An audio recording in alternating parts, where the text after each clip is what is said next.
Let us start with our prayer.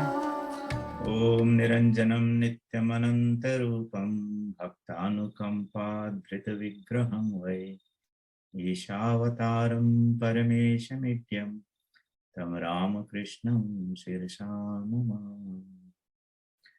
Namaste everyone and welcome to our new series of talks on Bhagavad Gita, part of our study group.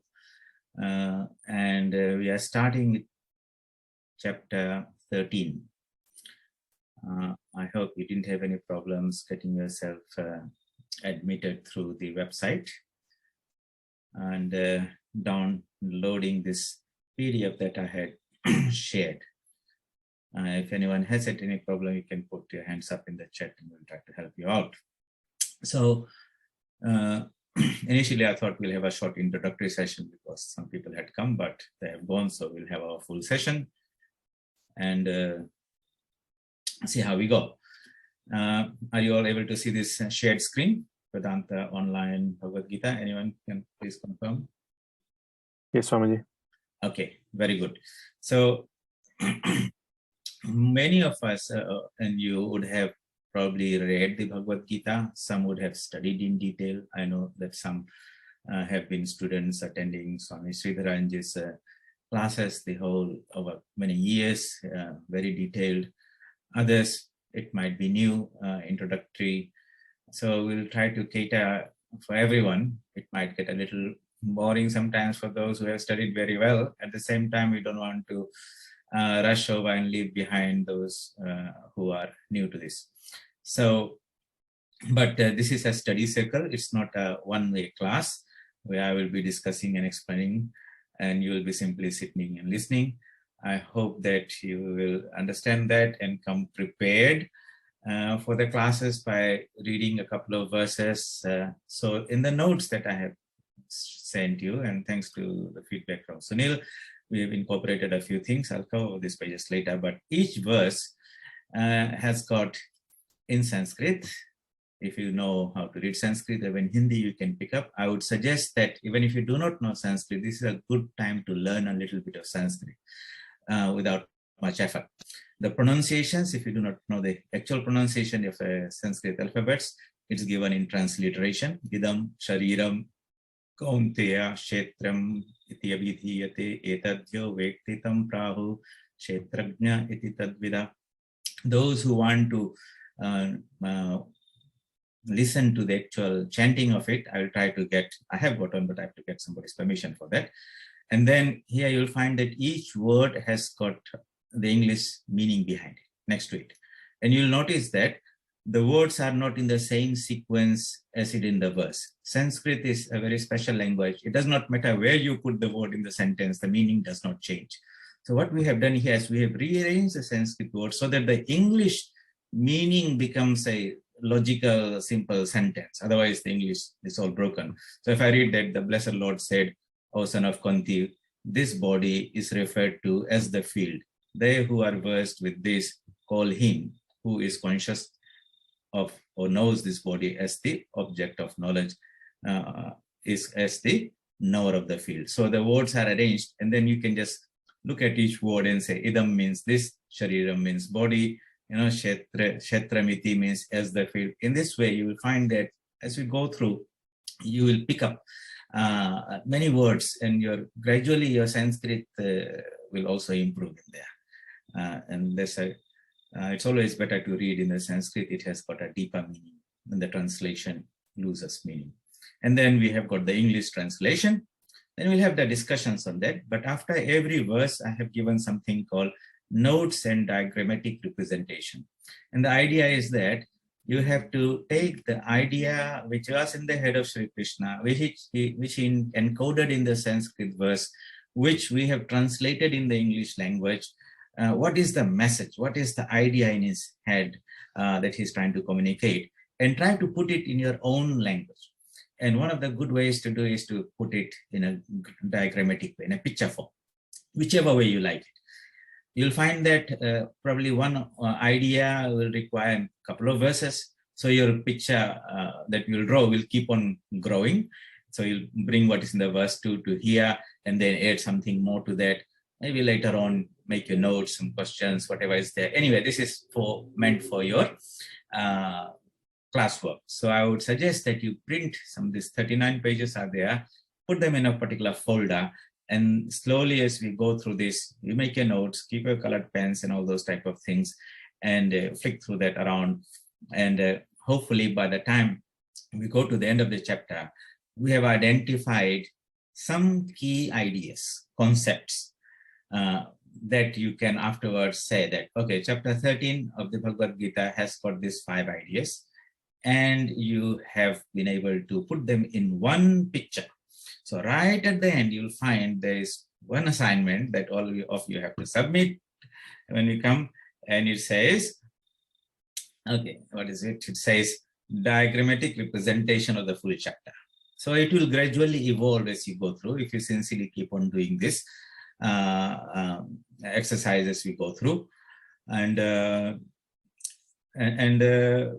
hopefully by the time we have come to the end, you will have a fairly good idea of chapter 13.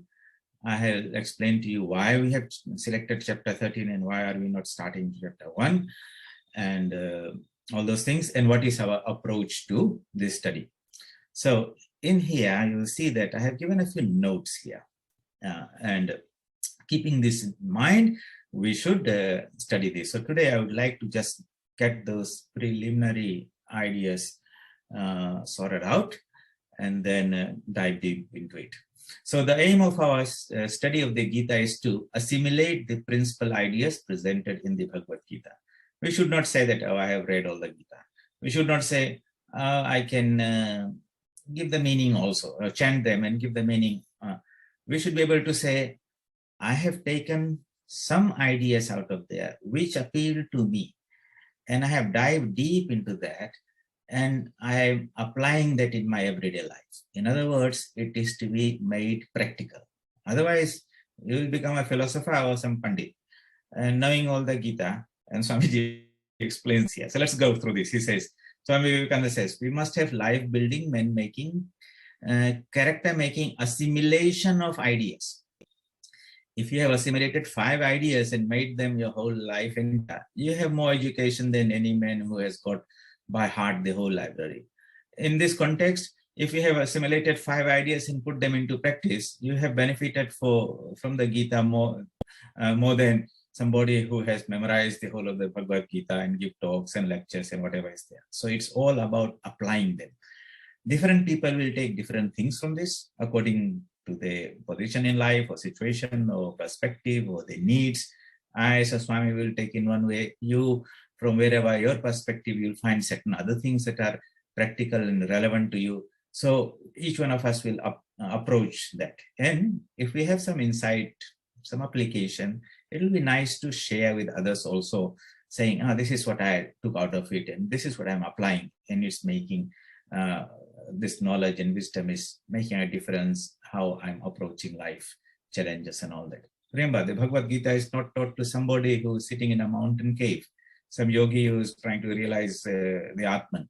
It is taught to somebody, a warrior in the battlefield of life, and his problem is nowhere, your problems are nowhere as big as his problem. And yet, if you see, these powerful teachings of the Bhagavad Gita, the Vedanta philosophy, can help somebody who is now in such a dire strait, confused about his duty, responsibility, maybe afraid of doesn't know what dharma is, wanting to run away from the battlefield.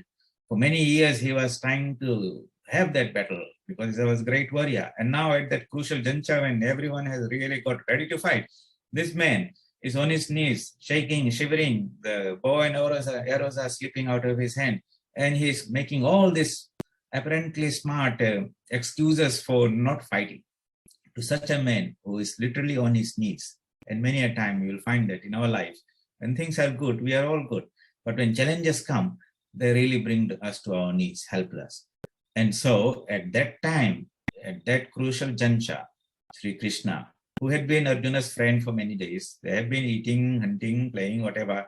Never did Sri Krishna broach the topic, teachings of Gita, and neither did Arjuna ask for them. So because he knew that if he started telling, this fellow might say like "Hum sab janta hai" type category, and he doesn't need it. So the Lord knows that he has to bring him to a situation where he realizes the insufficiency of all his knowledge and everything. Then only he will truly open himself to this knowledge. And that applies to all of us also. Many a time we think we are all good. We don't need God and religion and all those things. But then crises will come in life. And those crises are a blessing in disguise, because then they help us open our minds and heart to some higher wisdom. So it's how we approach that. And if you reflect on your life, those good days, when everything was nice, were not very educated. Those challenging days, where a lot of hardship and trouble was there, they are the ones that they bring out the fire out of you. So there's another whole psychology behind it, how exercise and all stress is necessary to manifest the power within us. And in that situation, Sri Krishna teaches Arjuna. But he says, we require only a few ideas. Otherwise, we can finish the whole of the Bhagavad Gita. And the situation, like Swami Vivekananda says, the donkey carrying a load of sandalwood only knows the weight and not the value of the sandalwood or the fragrance of it. So we don't want us to say at the end, we have learned so many things. The question should be, at the end of the year, you should turn around and say, we learned so many things and we are applying that, and this is really, really valuable how we are approaching life. That knowledge we want, the fragrance of the sandalwood we want.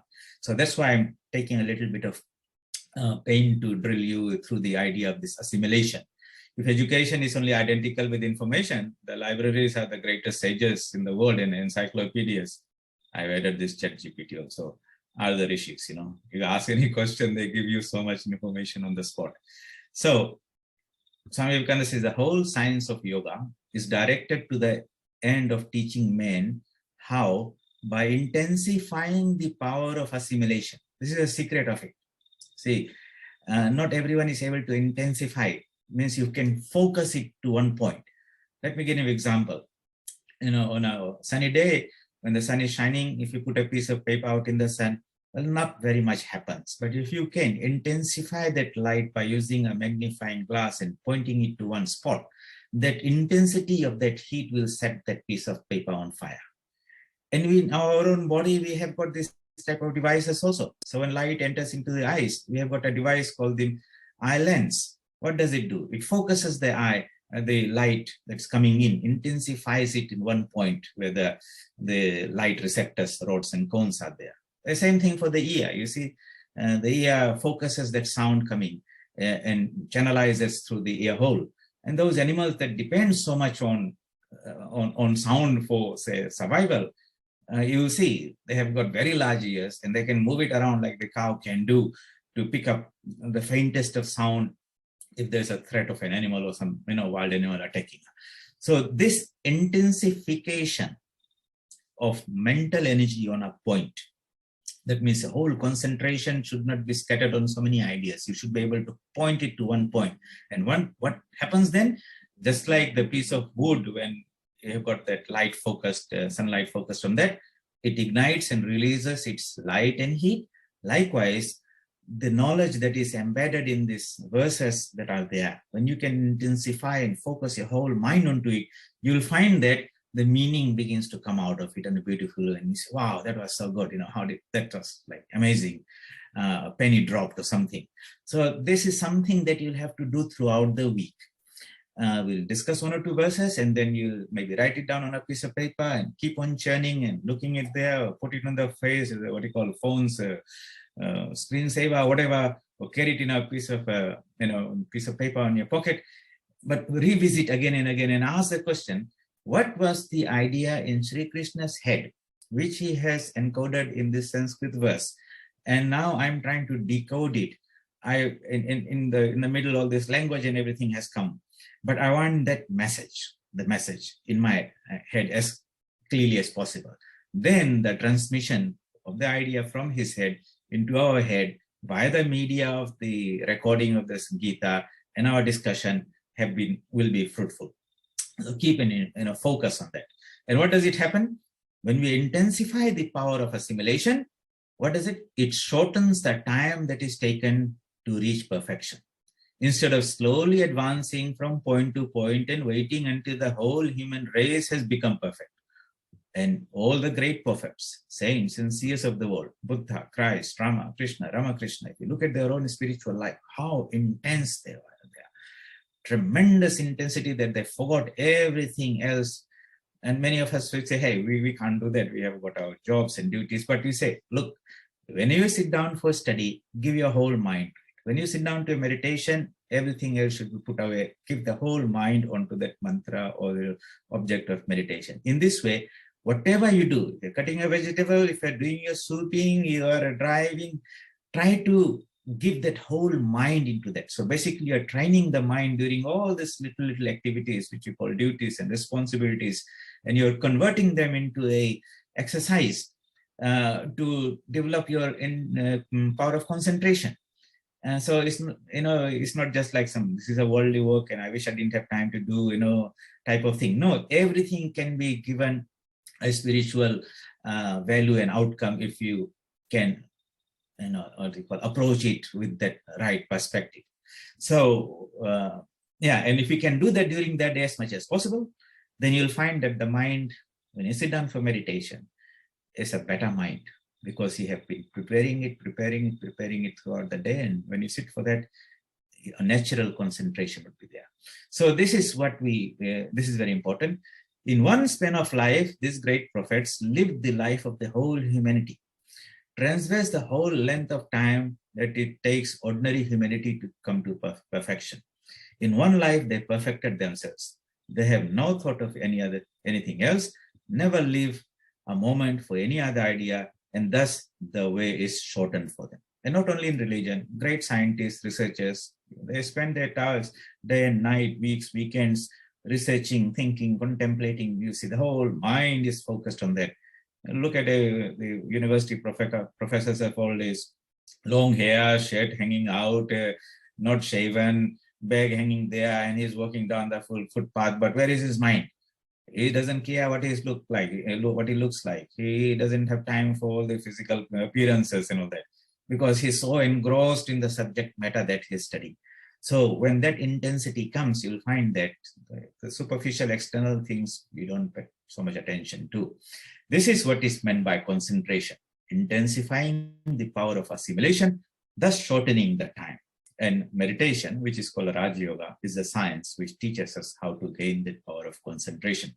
So that little bit of meditation that you are doing morning and evening, that concentrated mind is now to be focused on to this subject matter, and hopefully the knowledge will come out and give us that light to see the world in a better way. So I thought I would share that as to what tool you need, mental tool, a concentrated mind, great intensity and focus, churning the idea through the mind again and again and again.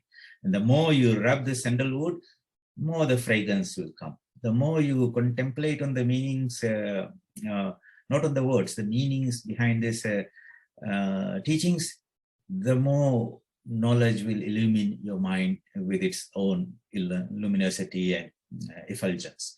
So in the modern world, in the Western way, how is that assimilation talked about? Education. So assimilation of ideas involves processing the ideas through all the 6 stages as per the following. Those who are familiar with education, they know that there is something called Bloom's, Dr. Benjamin Bloom. He's the one who designed this taxonomy of cognitive development. Cognitive means logical thinking. So if you have a child at home and you want to develop the person's mind into a beautiful, rational, very sharp, clear, intellect, then you have to train that mind, just like the child has to be, and if you want to develop strong muscles, you go to the gym and do so many exercises in a systematic way, not randomly, not haphazardly. You take the help of an instructor who knows all the muscles and sets them a plan for you, in which order gradually you do them. Don't overdo them and harm yourself. Don't do the wrong exercise. So there's a science of manifesting the muscular energy. There's a science of manifesting the intellectual muscle, so to say. And that comes through what is called a taxonomy. Taxonomy means a hierarchy, one step, one behind the other. So these are called 6 of them. And I thought, before we dive into the chapter 13 of the Bhagavad Gita, I wanted to discuss this so that while we're going through that, you do not just do a little bit of knowledge and a little bit of comprehension and that's it, or a little bit of application, then not knowing that other stages are also there for you to process that idea that will pick up. So let me just take you through this. There are 6 stages. The first one is called knowledge, sometimes it's called information. Second one is called comprehension or understanding. Third is called application, applying that idea. Then most of our education in school, university basically ends up here. Do you know this? Can you explain this? Can you apply this, solve this problem? These higher skills of analysis, synthesis, and evaluation are really the core assets of education. And you'll understand by the time I finish the explanation that those who have developed this analytical skill and synthetical skill and evaluation, they are the real leaders in everything, whichever profession you are in. I'll explain that. So what is knowledge? It's pretty easy. Knowledge is defined as remembering of the previously learned material. So if I ask you, hey, what's the Bhagavad Gita verse 1? And you can rattle it off and say, I know it. Okay, I know it. And this is it. I write it down. And if the teacher was just saying, state the verse 1, then you will write it down and you'll get full marks there. But the next question could be, hey, do you understand it?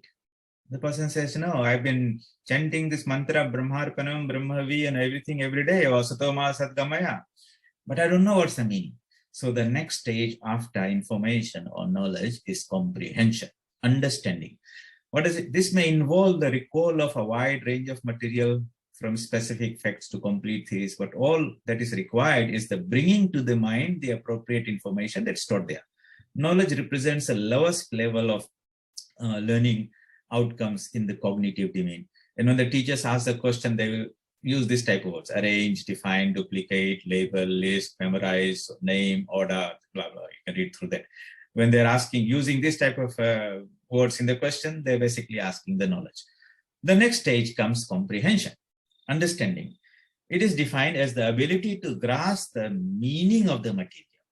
So in science, if we say what is Ohm's law, is V is equal to IR. What's the meaning? Then you must know what is voltage, current, and resistance, and what is the relationship between all those type of things. So that would be the meaning. Likewise, behind the knowledge, everything they say understanding. So here, after the verse, you should be able to give the meaning in your own language, in your own words. Maybe try to explain, tell that in your mother tongue. If you have comprehended it, you would be able to bring it out because the meaning has been digested. So it's defined as the ability to grasp the meaning of material. This may be shown by translating material from one form to the other, words to numbers. That's why we are asking you to put that in the pictorial form. So when you are asking, convert that idea into diagrammatic form, it will force you to go through this process of comprehension and all those type of things. And interpreting material like explaining it, summarizing it, or estimating future trends, etc.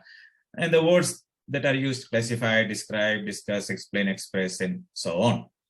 Then comes the application. What does application say? Refers to the ability to use, learn material in new and concrete situations. This may include the application of such things as rules, methods, concepts, principles, laws, and theories. And the learning outcomes in this area require a higher level of understanding than those just under comprehension. So somebody says, okay, you have read the Bhagavad Gita and you have memorized it also, and you have memorized the translations also. But my friend, are you applying it? You said, oh, no, I do not know how to apply it. It's not relevant in my life anywhere. So that is the third stage, and we must go there also. Then we go to these other stages, which are the really important ones. Analysis means the ability to break down material into its component parts so that its organizational structure may be understood. This may include the identification of parts, analysis of the relationship between parts, recognition of the organizational principles involved. Learning outcomes here represent a higher intellectual level than comprehension and application because they require an understanding of both the content and the structural form of the material. Let me give an example. So you take a car to a mechanic and say, my car is giving some funny sound. Okay. And the mechanic says, okay, he must have the capacity to take that engine apart into its very various parts and lay it out all the parts separately on the floor. And then he should be able to examine each one of them and say, hey, this one looks good, it needs to be changed, this one has to be cleaned and everything. So analysis is something like that, breaking things into their parts. Here we'll be breaking the chapter into verses or into various concepts. Maybe in chapter 13, there are 5 key ideas, concepts. So we'll break that into 5, try to understand them separately. In our human body, when you take food, we break them into its sugars and amino acids and vitamins and all those things. That's how we can ingest ideas and take it within ourselves. If you give an accounting report to an accountant, he breaks it into different sections. If we make somebody a manager of a factory, he will break the operations into different departments. This is electrical, this is mechanical, this is communication, this is management and everything. These are the departments, so he can handle each one of them. Some people are very good, and you give them a complicated thing, they say, all right, I know the skills.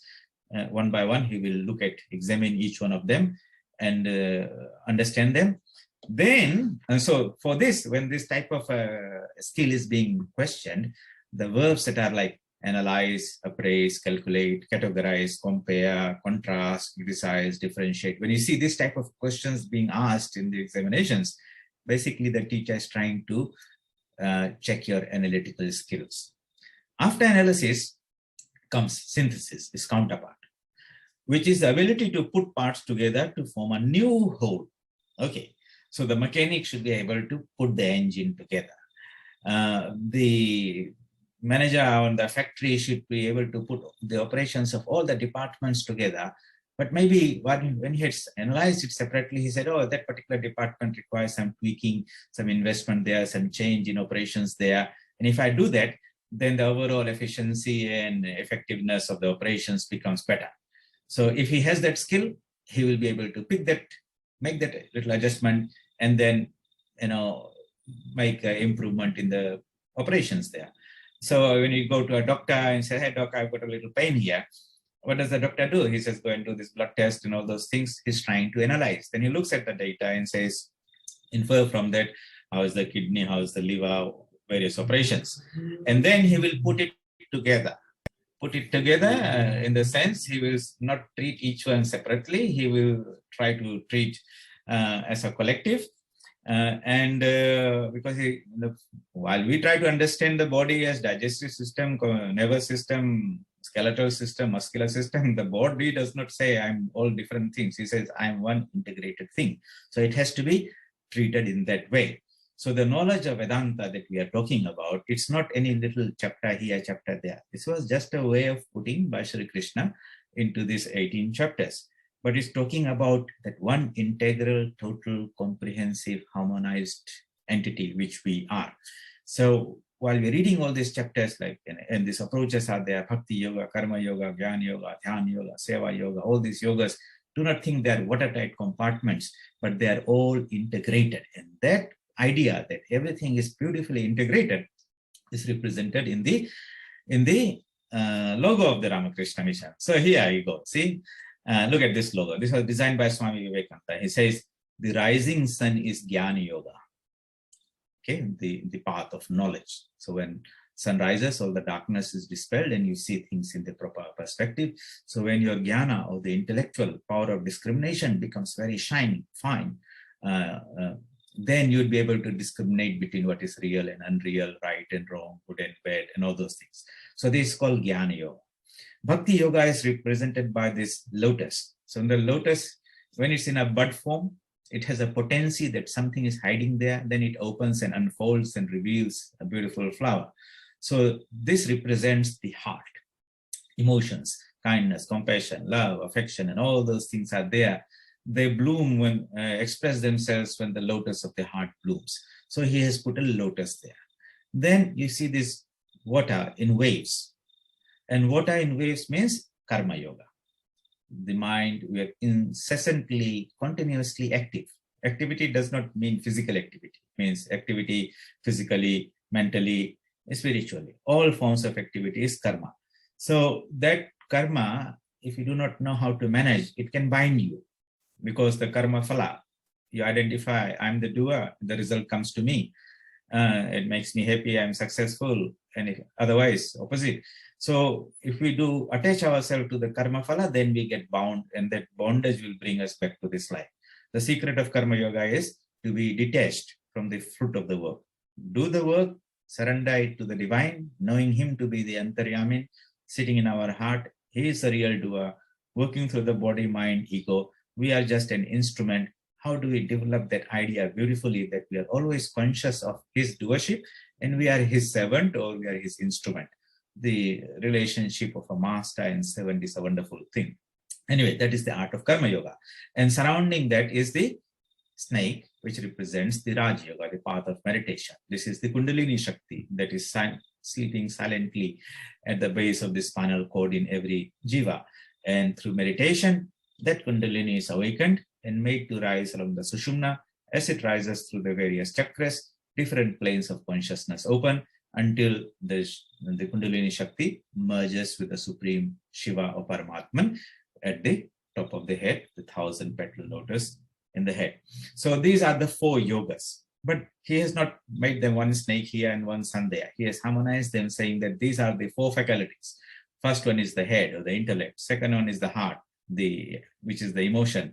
Third one is action, hands, head, heart, hands, surrounded by this yoga. And if you can develop all these 4 faculties that have been given to us, direct them in the spiritual direction, not in the material worldly direction only, then one can realize the Paramhamsa, the supreme swan, which is representing the Atman. That's our spiritual nature. Why is it a swan? A swan is a bird that is said if he gives it some milk, it can take the essence, the milk, and leave the water behind.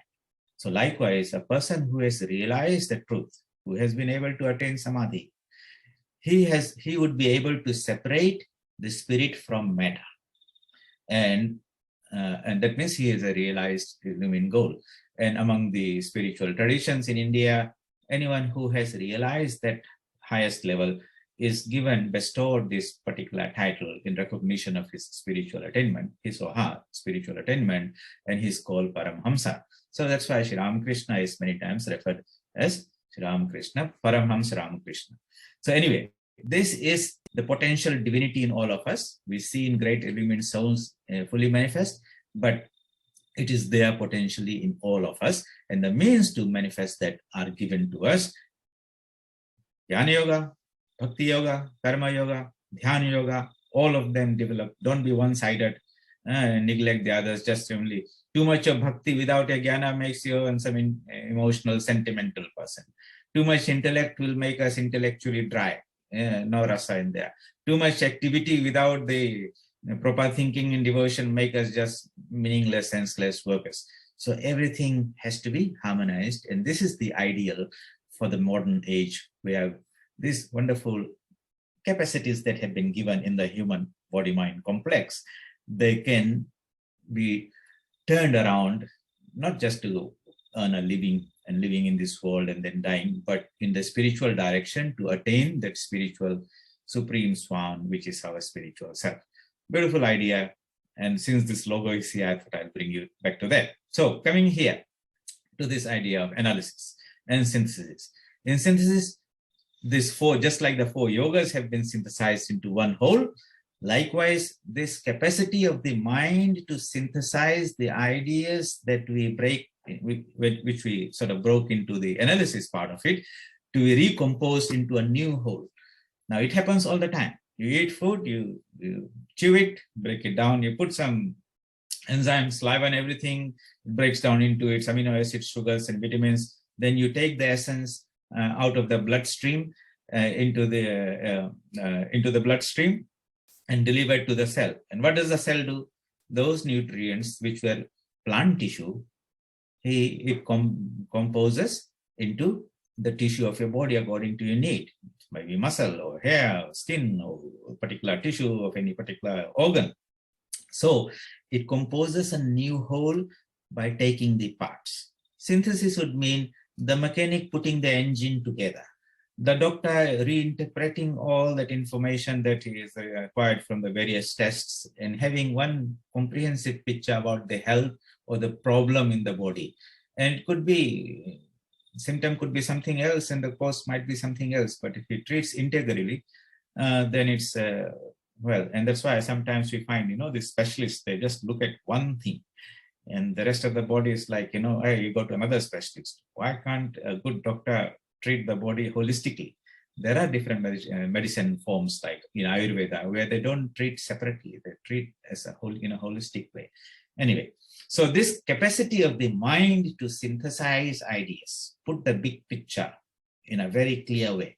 If this is not developed systematically during our education system by our teachers, we just mugged up so much information and brought it out in the examination and got a certificate. When you really go into the work field, you are asked to do these things where the analytical and synthetical capacities are tested. And that's where some are wonderful, they succeed, and others, they don't do so well. So bringing up children, training them at school, at home, make sure that you understand that these muscles of the mind are also trained by various activities that you give them. Just don't give them some games to keep them busy. You understand this type of things because you are training their minds, and it is with that mind that they are going to handle the challenges in this world. So as parents and teachers, there's a wonderful opportunity to train them. And if you do not know them, then you just send them to school, pay the school fees and send them the lunch pack, and you think the teacher will do everything. Then we come to evaluation. So the mechanic, you took the car to the mechanic, he split it all apart, then he put it all together with some new parts and he starts the engine. What does he do? And he then listens to the sound. And if it's not perfectly, then he'll perfectly sounding in the proper way, then he'll go and make some fine adjustments until he's very happy that now the engine is like purring away, it's not splurting some sound, pat like that. You went to the doctor and he evaluated your health and found the cause of it, and then he gave some medicines, and after he says, come back to me after 3 weeks or whatever. And what he's doing, he's evaluating whether the medicine worked or how long the medicine should continue or something else should be added there. That is evaluation. The engineer, the manager who was given in charge of a factory, and the factory was not doing very well, so he came and analyzed it into various departments, and he found certain sections or departments that were not performing very well. He recommended certain changes in there. Then he watches and sees after some time and says, hey, how is it running? And suddenly sees the productivity and efficiency and everything has improved and it's going. A accountant, he made some changes in some departments and whatever processes, and now the profit has gone up. See, these skills, analysis, synthesis, evaluation, make us successful in our everyday life. And this same mind is what we are going to use in our spiritual study. It's not that you have a different mind at the time of meditation and another one when you are sitting in a boardroom meeting. It's the same mind. And if you train it well through your meditation, you'll find your performance at work will become easy. You are sharp, you grasp the idea, you come up with the right solutions, wonderful ideas, you can get promoted or whatever thing because it's making valuable contribution and all those things. And whatever you do at work, because you are sharpening your mind there, when you come back and sit down for meditation, that exercise is helping in your meditation also. In reality, there is no demarcation saying this is religious or spiritual and the other is secular and worldly and work only. Life is life. There's one existence only. In our misunderstanding, we have separated the two and thinking one is different from the other. We are one being only, and we should try to develop ourselves in a holistic way. At work, we should be intensely active, extremely efficient, and apply the mind to the best effective way. And then that same mind, when we're sitting down for Japan meditation, should have that same laser beam type pointedness so that it focus on that mantra and your chosen ideal with such great intensity that the energy of that mantra awakens and connects you to the deepest source of being, the spiritual entity that we really are. So I thought, before we dive into this Bhagavad Gita, as part of our introduction, to take you through this idea also.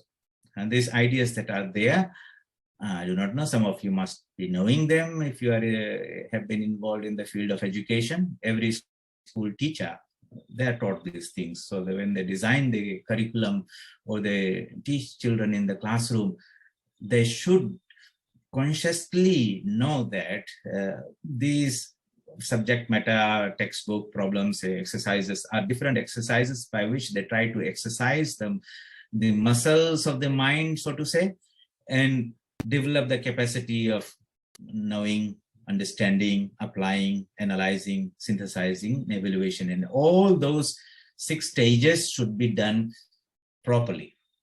Only then you come out with a well-trained mind. And most of the time, the problems that you'll be solving in life have nothing to do with the types of questions that you're writing in the examination. Life will throw you totally new situations.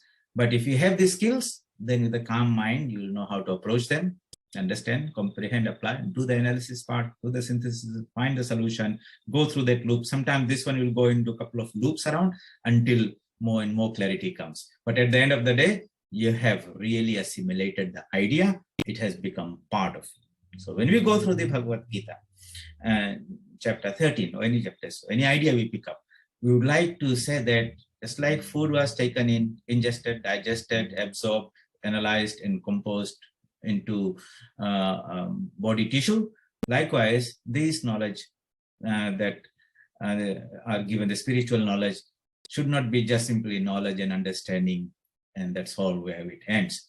No, we would like to take a few of these ideas, whichever appeals to you. You don't have to understand the whole of Bhagavad Gita, 1 or 2 ideas, but you must dive deep to the very source. And that is how success is attained. We hope that you will find some very interesting ideas. And when you go through that, you will see Sri Krishna is approaching these things, So when he's analyzing the Purusha and the Prakriti or detailing things there, and then later on he will try to synthesize them and try to show that that knowledge can lead to mature as a spiritual knowledge. So I thought I will share this with you. Please go through this and try to understand, and now and then refer to this as you're going through the chapter and say, hey, are you doing all the steps? If not, then try to take it to the next level, process it. And if you have some insights, share them with the rest of the team. We want this to be a group study. So that was by way introduction. What we will do in our way of approaching this is we, just like for the Pratyaya Vijnana Hridayam, we went through this introduction, get an overview of the whole thing. 20 verses are there. Then now we are going through each verse, but no Sanskrit, just English and simple meaning. We're completing that. So there's a second round is there, more clarity comes. Then we dive deep into the real Sanskrit and the commentary and the details. But if you just dive straight away into the first verse and started drilling in there into the details, it will get very complicated and you will not be able to, in your mind, relate what is this to do with the rest of the thing. It's like the example that I give is, you give a painter a canvas.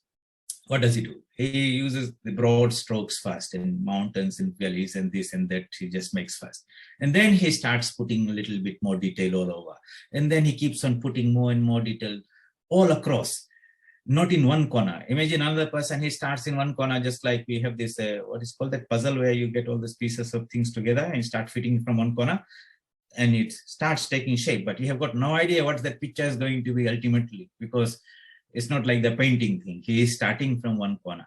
So sometimes people take the Gita and things, then start one verse, one chapter, and they really try to drill down there. But the mind needs to relate that idea to the totality. If the total picture is not there, then, he is not successful. This commentary, or the translations that are given here, are based on Swami Gambhiranandaji's translation of Shankaracharya's commentary on the Bhagavad Gita, which is supposed to be the commentary, the most popular one, Advaita Vedanta. And Swami Gambhiranji was one of our Swamis. He was, I think, the 10th president of the Ramakrishna Mission, a Sanskrit scholar. And very simple. Actually, that particular book is used in the Delhi University and other places as the textbook for studying Gita. That's how authentic it is and how good it is in its translation. So in the introduction, let us say, in chapter 7, two aspects of the pure, pure God, is the pure universal soul, were briefly mentioned. That means that, what was the first one? That containing the three gunas, which is divided eightfold and is the lava, apara, since it leads to transmigration. If you have that knowledge, then you are in the sense, transmigration is being born and again in that. So if you have that knowledge, you are still caught in the cycle. And the other, which is called para or haya, which has become the individual self. So if you just know about the body and the mind and the ego, we are in the chakra. If you know the Atman, the haya, which is the individual self, which is the knower of the body, that which is essentially divine, this leads to liberation. Through which two aspects, God becomes the cause of creation, continuation, and dissolution of the universe. This chapter 13 determines the true nature of God through the exposition of the two aspects called the field and the knower of the field, Kshetra and Kshetrajna. In Fiji, हम लोग बोलते हैं खेत है ना, but that's actually the Sanskrit word Kshetra. Okay, and the knower of the field is the Kshetrajna. So this is the subject matter of this particular chapter. These two entities are there. That means there's a consciousness in me, Atman, and then other things are there, right from the body, the mind, the ego, buddhi, and everything. And we want to separate the two. And just like a Paramhamsa, the Supreme Swan can separate matter from spirit, likewise, a realized person is able to separate the consciousness from this body-mind complex. In the previous chapter to this, chapter 12, the enumerates all the qualities of a devotee. Yomad Bhakta Same Priya. Sri Krishna says a devotee should have these qualities, and he makes a list of it. And so the idea is, we'll then try to consciously cultivate them. Those virtues were stated, which when practiced, endear the devotee to Lord. So most of the verses will say, Yomad Bhakta, such a devotee, Same Priya, is very dear to me. Yes, we love God.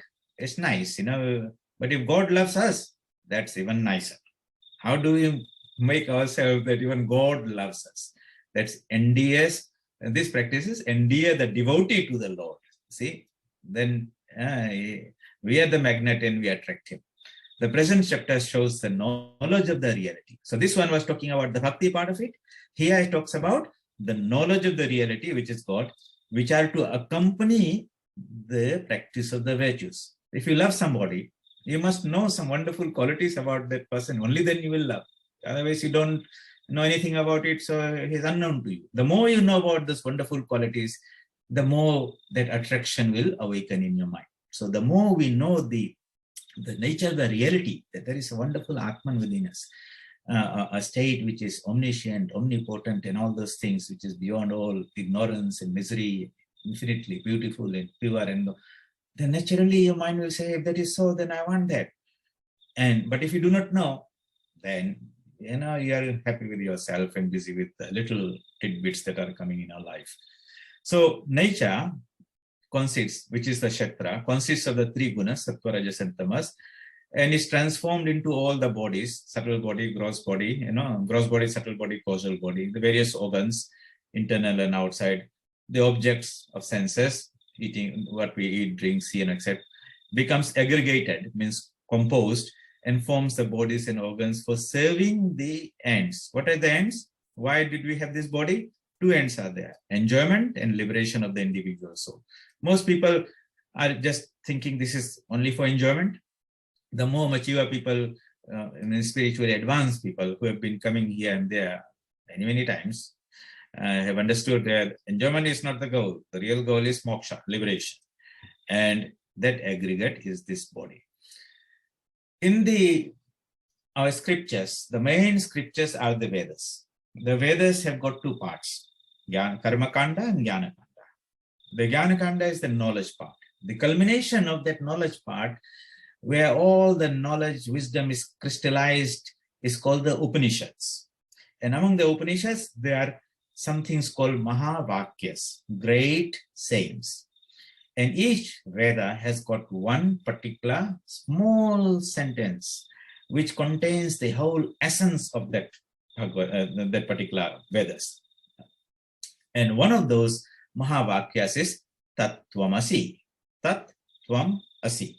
Tat means that, Tvam means you, Asi means equal. That means that being, Tat represents that supreme being, the pure consciousness. Tvam represents that Jivatma which is present inside us. And Asi means they are the same. The Paramatman and Jivatman, when the conditioning is removed, they are of the same essence. That means if you look at the ocean, it is made out of water. You look inside the wave, that is also made out of the water. The water of the wave and the ocean are the same. That is called Tat Tvamasi. In the Bhagavad Gita, the first 6 chapters deal with the idea of Tat, the supreme truth, Paramatma. The next 6 chapters, up to 7 to 12, deal about Tvam. And the last 6 chapters, the 13 to 18, where we are starting, is concerned with the determining the meaning of the sentence as a whole. That means this is where the first 2 are analyzing it. And here we are going to synthesize it. And that's why we are starting in chapter 13, if you wanted to know why some of you would want to start there. But you can always go back and start reading and learn of those other things are there. That means that. That means not out there. It means that highest frequency, highest, subtlest divine being. And since it's out there, Tat means that. That's how my name comes. Tat Ananda. And when you combine that, it becomes Tadananda. So it's denoting the highest supreme truth. Tvam is the divine essence in every jiva, the antaryami.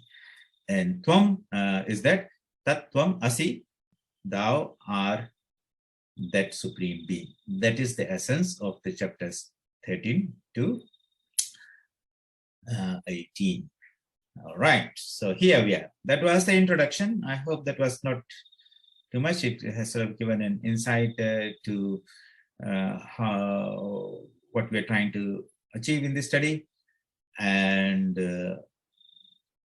how you will mentally prepare yourself from what angle and perspective and slant. And as you're going through this, you'll have to go and ask these questions. Okay, is that analysis and synthesis happening, or I'm just simply understanding a little bit of comprehension, and that's where it got stuck? And application, where I'm applying it in my everyday life. So if you keep on processing, you'll find that, and we'll try to take you through this process of application analysis through our discussions. And so the mode would be that every day we will come and take a few verses, maybe 1 or 2 verses together, because they combinedly express an idea. And then we will try to extract the idea out. So I might be asking, so what idea comes out of it? What do you extract out of it? After that breaking and digesting, what do you absorb into your being? And everyone has to prepare yourself. You should not say, oh, Swamiji, and don't repeat the same word there, it's there. That means you have not processed, you're just repeating the thing. That is just not even understanding. That's the knowledge part of it.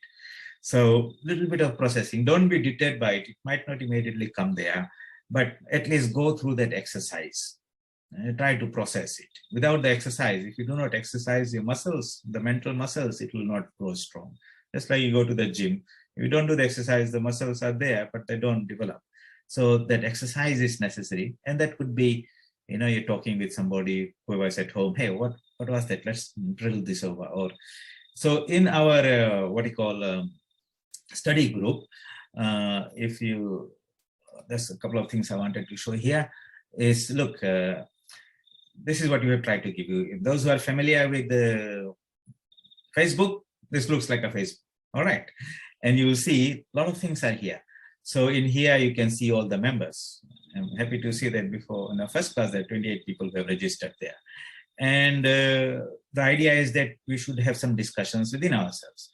Please go and into your profile here. Okay, so this is your profile. Edit your profile. In there, you can change your profile photo and cover. So, Swamiji, You're not sharing that screen. I'm not sharing the screen. Oh, okay. We're still seeing the Thank you. document. I'll get to that. Where is this share screen? Okay. Can you see this one? Yes. Yeah. Okay. Sure. Sorry about that. So here we are in this Bhagavad Gita chapter 13 study group. You might be already there. You see your Zoom and you see, look at the members. So these are the members. I'm the organizer. We've got two people helping me, coordinating and all that. And you'll see, please go and update. I was telling, under your name here, put your photo, go into your profile and put one profile photo, your photo. Don't put something 10 years when you're looking very nice, put some recent one and fill the details in there. And then you explore all this type of things there. There's a lot of things available in here for you to explore. But for each one, you'll see a couple of things like in Facebook. Okay, you can request somebody to become a friend. Okay, if I want to connect with Pramila or somebody there, I just go and say, click this person and you'll get a request. Now you are friends and we can chat across that. You want to follow somebody, you want to send a message to somebody, you can send a message to everyone, or you can just send to the particular person one-to-one. Hey, I've got a question, or this is my thought, some idea. So this allows some interaction and discussion, and that's why we have put it there so that we can make this into a study group after even our classes are going. All right, try to utilize this so that we make this into an interactive thing where we're sharing ideas, some insight if we get, and all those type of things. Please look at that. That's your profile, and so other things are there. Zoom, I hope you have been able to suss that out. What is it? All your talks are there, and the links come from here. Join the meeting. After this, you'll find these three dots are there. After these three dots, you'll find a recording, a video recording tab will add there. And these talks that we're having, Sunil is helping me. Anyone has got some good video editing skills or wants to help and be part of this is most welcome to share the load. And we'll put those videos in that link. So if in case you miss something, you can come back and catch up with that. What else is here? So you got your past meetings will also be there. Okay, and then you have got events. Because I'm an administrator, I can create events and all those things. Discussions. This is your forum. Okay, so this is where people can put a new discussion. Okay, try to put something that's not working, then I'll need to activate it. Feed is like an activity. So like today I sent out a message and it will, I think, show up here. So if anything that you do, so I said, okay, this meeting, anything that is happening on the site, you will see here. Okay, who has joined and what's happening here. These are like the activities in your Facebook. Later on, when we develop some courses, those courses will come here. Documents that we'll share with you that will appear here, which you can download, like this particular document that I have given here. So we will not be sending emails and all those things to you. Try to come to this particular place and you'll find everything. You want to invite somebody to become your friend, then you invite that person. You can send a message.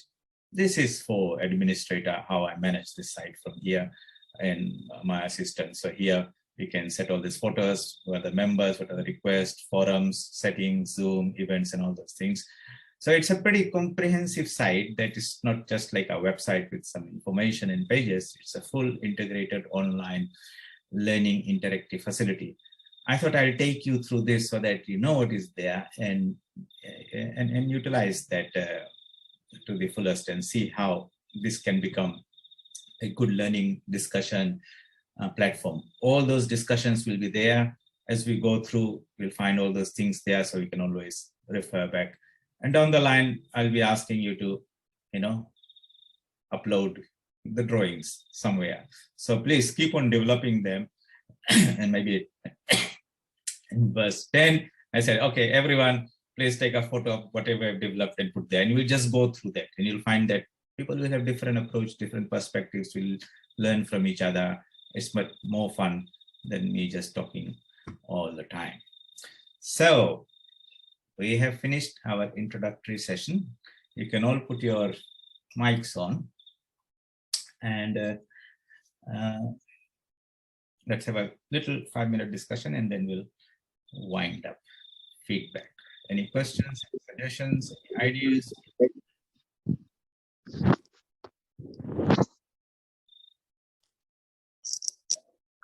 Who's going to take a lead?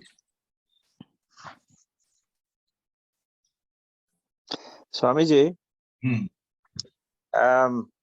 just from this basic discussion that we've had today about the introduction, I think the essential that reading it and understanding is all fine, but I think that one of the most important part of this exercise is to exercise this, is to do it.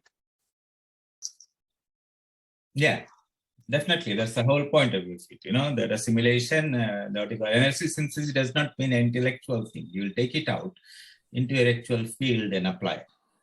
And each one will do it in their own way. So I can't get into your head, in your lifestyle, your need, your situation, and fathom a solution for you. As a Swami, I have my experience as a monk. You have your own challenge. Everyone has got a different perspective. So each one has to process it and then find opportunities to apply them in the midst of various activities. That's why we want to crystallize those ideas, so that by the time we come to the end, we have tested some ideas and say, hey, I used to get very angry with somebody. I used to lose my cool, but before I'm now applying this and I'm able to manage my poise and balance, or whatever is there. People can share some of those ideas if it inspires somebody, but it's all about practical Vedanta. And Bhagavad Gita is, Swami Vivekananda says, one of the best commentaries on the Vedanta philosophy in terms of its application. Arjuna was not becoming a Pandit and philosopher. No, he applied that in this, in the battlefield of life. So yes, that's a point like Chetan has raised. Everyone has to keep on thinking about it, and good to remind everyone of that. Yeah. Anyone else?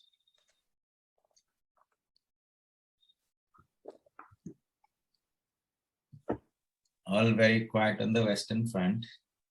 Are they there or they're gone?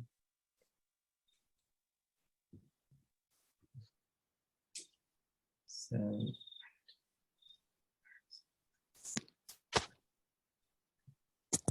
no one? Who is Nitin? Hey, Oh, sure. Okay. my son's iPad. Okay, using that phone. Yes, Yeah. Neha and Pramila there. Rajdeep is logging in from India. Okay. And Shweta, Sudipta, and Sunil. Well, if there are no more questions, we have finished almost here 1 hour. So we will meet next week. And what we are going to do is we will go through one round, simple reading the English meaning, so that we have the overall big picture of what's the scope of this chapter 13. And then the second round will go in verse by verse by verse, or in sections. And then third round will sort of like to recompose the whole chapter and say, what are the 4 or 5 main ideas? And that should figure out in that final drawing. But it's not just the ideas there. Along that, you will say, this is my understanding, or these are my applications. That's why we'll ask people. By that time, this might take, maybe, 10, 12 weeks or more. And by that time, you should have some taste of applying that, I hope, and share that experience with us. So your homework is to please go through that and get an overall picture. I don't want to spend too much time in explaining the information part of it. It's pretty straightforward and simple. We would like to have a little bit more discussions. So if you do your homework a little bit more, then it will make things more fun. All right. If there are no more questions, then we can call it a day here today. All right. We'll end with a prayer and offer this to the divine. So any study, any knowledge is called Jnani Yajna. Jnana Bhakti. Yeah, Yajna means a sacrifice, and the result of the sacrifice we then offer to the divine.